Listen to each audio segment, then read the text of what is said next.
तरह से योगी हिल परिवार द्वारा जो है गुड़ी पाड़वा हिंदू नववर्ष समिति द्वारा यहाँ पे कार्यक्रम का आयोजन किया गया था। क्या कुछ कहेंगे, कैसा लगा आपको? योगी हिल्स में अपने सोसाइटी में सुंदर ऐसा नियोजन हुआ जिसमें हिंदू नववर्ष का स्वागत करने हेतु अगले दिन संध्या में ही यह कीर्तन का आयोजन हुआ। और दूसरा नियोजन ऐसा था कि आज के ही दिन धर्मवीर छत्रपति संभाजी महाराज उनका पुण्यतिथि भी था, तो सुंदर आयोजन था जिसमें धर्म के प्रति हमें अगर जागरूक रहना हो तो कौन से त्यौहार हमें करने चाहिए और कौन सी तिथि को, कौन सी पुण्यतिथि को कौन से हिसाब से उसको मनाना चाहिए, ये सुंदर विचार समाज में जो दर्शाना चाहते हैं वो यह सोसाइटी की वजह से पूरे सेवावासियों को पता चला कि हमें कौन से कार्यक्रम का नियोजन कैसे करना चाहिए। इसलिए सुंदर नियोजन यहाँ नववर्ष के स्वागत में जैसे हम देखते हैं कि जैसे 31 रहता है तो 1 जनवरी के स्वागत में बहुत से लोग अलग अलग नियोजन करते हैं, लेकिन ये हिंदू धर्म का नया वर्ष है, इसमें नया कपड़ा पहन के अच्छे से पूजा पाठ करके मनाया जाता है। जबकि दूसरा नया वर्ष मनाया जाता है तो वो अलग तरीके से मनाया जाता है। तो एक अच्छा संदेश यहाँ सेलवास नगर वासियों के लिए इस सोसाइटी के माध्यम से गया है। छत्रपति संभाजी महाराज जी का जो योगदान है वो सिर्फ महाराष्ट्र के लिए मर्यादित नहीं है, क्योंकि उन्होंने हिंदवी स्वराज्य की स्थापना की थी छत्रपति शिवाजी महाराज जी ने। तो उनका छत्रपति शिवाजी महाराज जी के स्थापित हिंदवी स्वराज्य को अखंडित रखा, जिन्होंने औरंगजेब ने 40 दिन तक इतनी यातना देने के बाद भी अपने धर्म परिवर्तन के लिए छत्रपति संभाजी महाराज तैयार नहीं हुए।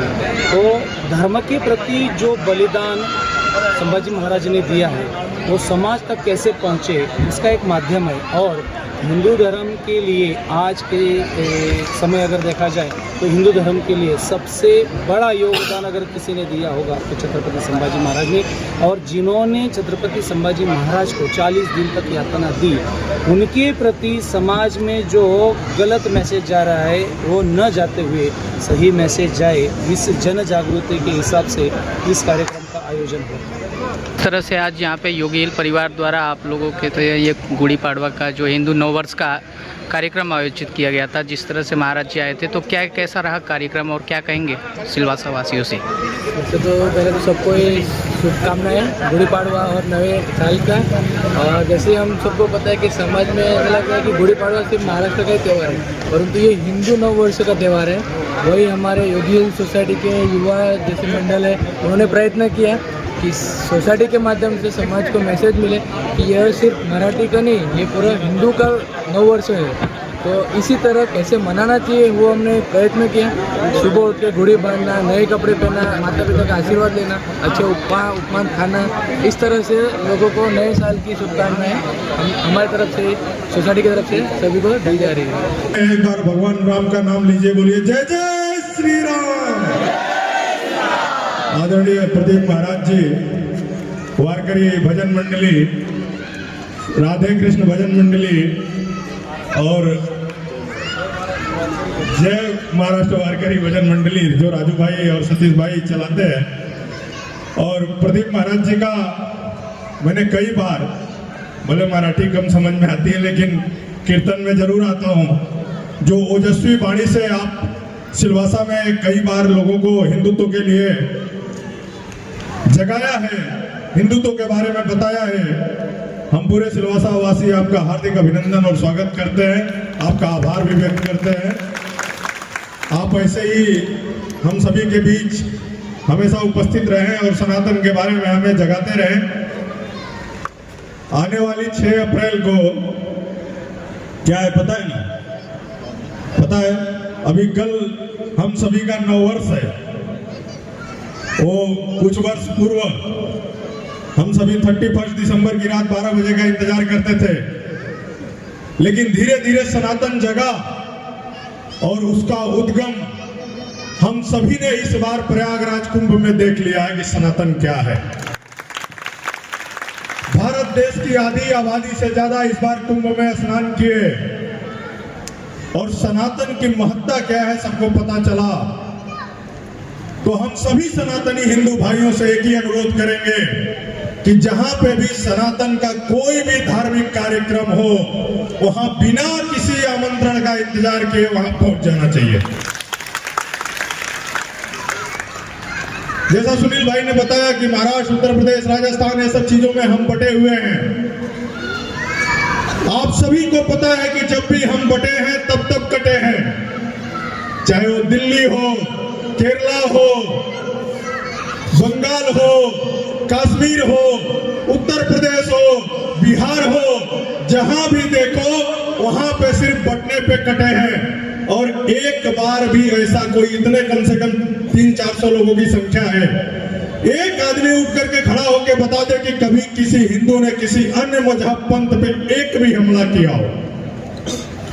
एक भी घटना आपको याद नहीं होगी, हुई ही नहीं तो याद कैसे होगी। लेकिन जितनी बार भी उनकी तरफ से हमारे ऊपर हमला हुआ, हम खुद को बचा भी नहीं पाए हैं, ये भी सत्यता है। और उसका कारण यही रहा, जैसे नागपुर का जिक्र सुनील भाई ने किया, वो 3000 की संख्या में आए तो हमारे हिंदू 30,000 की संख्या में ऊपर विंडो से देख रहे थे और 30 हिंदू सिर्फ नीचे थे। अगर उन 3000 की जगह हम 9000 नीचे आ जाते बिना किसी लाठी डंडे के, तो किसी जिहादी की औकात नहीं होती कि किसी हिंदू पे हाथ लगा दे। लेकिन जो खड़ा होकर के तमाशा देखने की हालत है हमारी, इसी वजह से हमें दुर्दशा भुगतनी पड़ती है। और हम जो रामनवमी शोभा यात्रा का आयोजन कर रहे हैं, विश्व हिंदू परिषद बजरंग दल सिर्फ नहीं कर रहा है, ये पूरा हिंदू समाज मिलकर के इस कार्यक्रम को कर रहा है। और ये सिर्फ शोभा यात्रा ही नहीं, हिंदू धर्म के सनातन मानने वालों के एक शक्ति प्रदर्शन के रूप में होने जा रहा है।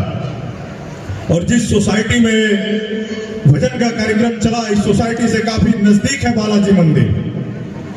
तो आप सभी, हम सभी के आराध्य भगवान श्री राम के जन्मोत्सव में, जन्मदिन था है उस दिन उनका, रामनवमी को जन्म हुआ, हमारे भगवान का अवतरण हुआ था। चौपाई छंद है ना, रामचरितमानस में भय प्रकट कृपाला दीन दयाला प्रकट हुए थे। तो आप सभी को हम उस जन्मोत्सव में आमंत्रित करने आए हैं। आज शनिवार है, आने वाले शनिवार 5 अप्रैल को शाम 4 बजे बालाजी मंदिर से कार एवं बाइक रैली का आयोजन किया गया है। हमें लगता है कि इस कार्यक्रम में जितने लोग हैं, सबके पास कोई ना कोई साधन जरूर होगा। आप अपनी दिनचर्या कार्य करते होंगे तो कोई ना कोई साधन जरूर रखते होंगे। इस सोसाइटी में भी कम से कम 500 साधन होंगे। तो जैसे अपने रेगुलर काम में अपने साधन का प्रयोग करते हैं, एक दिन अपने आराध्य भगवान श्री राम की रैली में भी उस साधन का प्रयोग कीजिए। आने वाले शनिवार 5 अप्रैल को शाम 4 बजे बालाजी मंदिर पर पहुंचिए। भगवा ध्वज और डंडा, सारी चीजों की व्यवस्था संगठन ने किया हुआ है, सिर्फ आपको देना है तो अपना समय। बालाजी मंदिर से बाइक कार यात्रा छत्रपति शिवाजी राजे चौक, वहां से टोकर खाड़ा, मथुरा स्वीट, किलवानी नाका, बाईसा फलिया, पंचमुखी हनुमान जी मंदिर होते हुए रिंग रोड होकर के प्रभात स्कूल होकर बालाजी मंदिर पे समापन होगा। ये 5 तारीख का है बाइक एवं कार रैली का। अगले दिन, जिस दिन हमारे राम भगवान का जन्मोत्सव है, आप सभी के पास कोई ना कोई संतान होगी, भगवान ने सबको दिया है। जब उस दिन आप कोई जन्मदिन अपने संतान का मनाते हैं, अपने पुत्र का, अपने पुत्री का मनाते हैं, तो आप ऐसा आयोजन करते हैं कि हमारा कोई जानने वाला छूट न जाए। तो जब हम अपने पुत्र पुत्री का ऐसा जन्मोत्सव मना सकते हैं, तो ये जन्मोत्सव तो हमारे आराध्य भगवान श्री राम का है। तो हम सभी सनातनी का यह दायित्व तो बनता है कि कोई भी हिंदू छूटे नहीं, इसका प्रयास हम सभी को मिलकर करना चाहिए। 6 अप्रैल दिन रविवार को शाम 4 बजे बालाजी मंदिर से भव्य शोभा यात्रा का आयोजन किया गया है।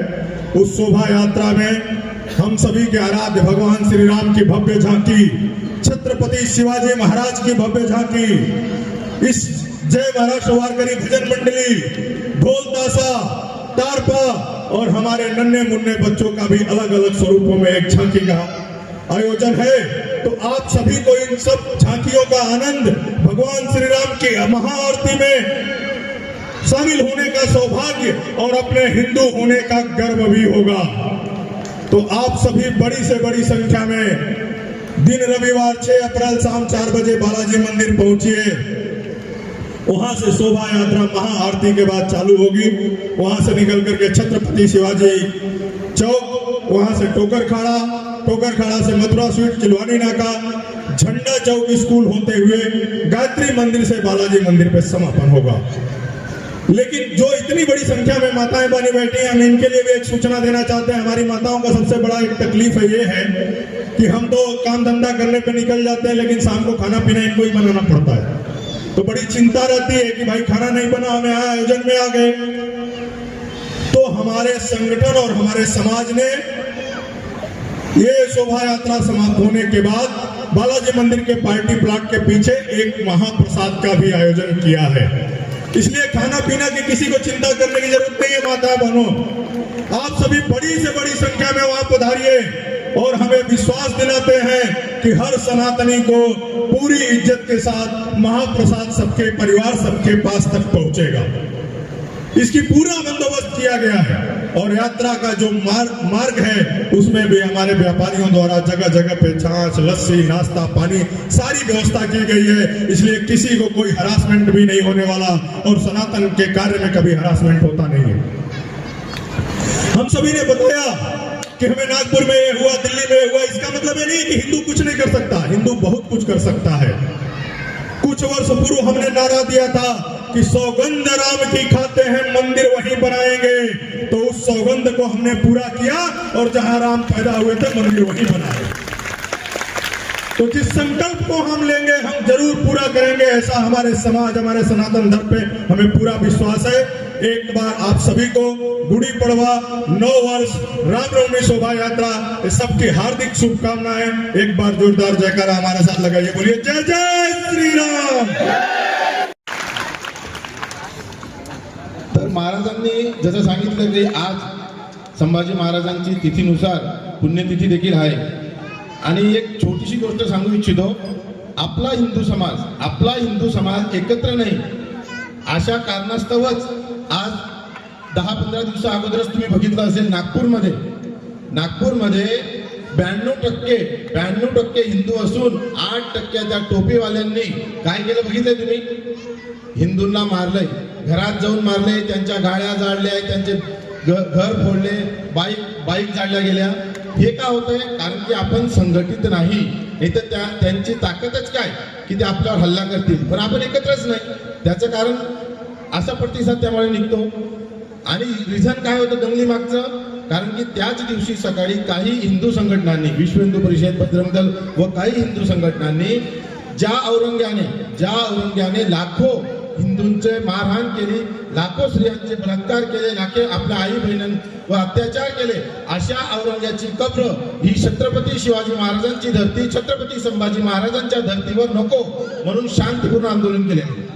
त्या दिवशी सकाळी, ज्या दिवशी नागपूरमध्ये संध्याकाळी दंगल झाली, त्या दिवशी सकाळी शांतिपूर्ण आंदोलन केलं। आणि तुम्ही मला सांगा, ज्याने लाखो हिंदूंचा जीव घेतला असेल, ज्यांनी तलवारीच्या जोरावर लाखो हिंदूंचं धर्म परिवर्तन केलं असेल, अशी औरंग्याची कब्र ही भारताच्या आणि खास करून महाराष्ट्राच्या धर्तीवर राहायला पाहिजे का? मग अशी कब्र उखाडून पाहिजे का नाही पाहिजे? उखाडत पाहिजे का नाही पाहिजे? परंतु त्याच्यातच बाकीच्या शांतीदूतला सोबत म्हणून आपलेवाले ज्यांच्या त्या औरंग्याचं रक्त असेल, महाराजांनी सांगितलं ना, एक थेंब रक्त, ते असे रक्त ज्यांच्यात आहे ते त्याच्या सपोर्टमध्ये की जुनं काय उकरायची गरज, आणि ती कब्र आता काय नडते, ती काय नडते। अरे त्यांना लाजा वाटायला पाहिजे, लाजा। फक्त अमेरिकेचं एक छोटंसं उदाहरण तुम्हाला सांगतो। ओसामा बिन लादेन फक्त 3000 अमेरिकन नागरिकांनी त्याने मारले, माहिती आहे? ओसामा बिन लादेन त्याने विमान किडनॅप करून बिल्डिंग मध्ये घातले, त्या 3000 लोक तिथे मारले गेले। त्याच्यामुळे अमेरिकाने ज्यावेळेस त्याला पाकिस्तानात गोळ्या घालून ठार मारले, तर त्याची जी बॉडी होती ती बॉडीला कुठं दफनायला जागा नाही दिली। त्यांनी घेतलं समुद्रात जाऊन मगरमच्छांना खायला त्याची बॉडी टाकून दिली। का? कारण की वापस त्याची कब्र नको बनायला, वापस तिथे कोणी नमाज नको पढायला, आणि वापस त्याला कोणी आपला हिरो नको समजायला। म्हणून फक्त 3000 लोकांचा ज्याने जीव घेतली, त्याच्यासाठी अमेरिकातला एकही पक्ष, विपक्ष, अपक्ष कोणीही तशा अमेरिकेने जे कृत्य केलं त्या नाही दपलो। आतंकवादचा धर्म नाही म्हणणारा, धर्म एकच, जो आतंकवादी निघतो तो एकच धर्माचा निघतो, हे कुठपर्यंत सहन करणार? विचार करा, 3000 लोकांचा बळी घेणाऱ्याला जर समुद्रात टाकून त्याचं दफन नाही होऊ देत असणार, त्याची कब्र नाही होऊ देत असणार, आणि ज्याने लाखो हिंदूंचा बळी घेतला, ज्याने आपला संभाजी महाराजांचा तडपून बळी घेतला, अशा औरंग्याची कब्र राहायला पाहिजे का? परंतु आपले जे आहेत ना, यांच्यामुळे आज हा दिवस आपल्यावर येतो आहे। इथं भले आम्ही आमंत्रण द्यायला आलोय, परंतु आपल्याला या माध्यमातून जागृत होणे फार गरजेचं आहे. हिंदू म्हणून एकत्र येण्याचं फार गरजेचं आहे. आपल्या इथं बऱ्याच ठिकाणी पाहतो सोसायटीमध्ये प्रांतवादमध्ये वाटले गेले, तू यूपी का, तू बिहार का, मैं महाराष्ट्र का और राजस्थान का, अपना अपना झगड़ा चालू. अरे तू माली, तू पाटिल और राजपूत, अरे जात पात छोड़ो, जाति पाति छोड़ो, सिर्फ हिंदू करके रहो. जब तक हम जात पात में रहेंगे, अगर जात पात रहेंगे, प्रांतवाद में रहेंगे, बटे रहेंगे, तो 8% आके भी हमको हमेशा भारी रहेंगे. इसीलिए अगर हमें मजबूत रहना होगा तो सबसे पहले क्या बनना होगा? हिंदू बनना होगा. जोर से बोलो, क्या बनना होगा? जात पात की करो विदाई, हिंदू हिंदू, सब लोग बोलो भाई भाई. जात पात की करो विदाई, हिंदू हिंदू. तो मी आपल्या 7 तारखेला इथं जे आमंत्रण देण्यासाठी मी आपल्या विश्व हिंदू परिषदचे जे इंदर पांडेजी आहेत यांना आमंत्रित करतो की त्यांनी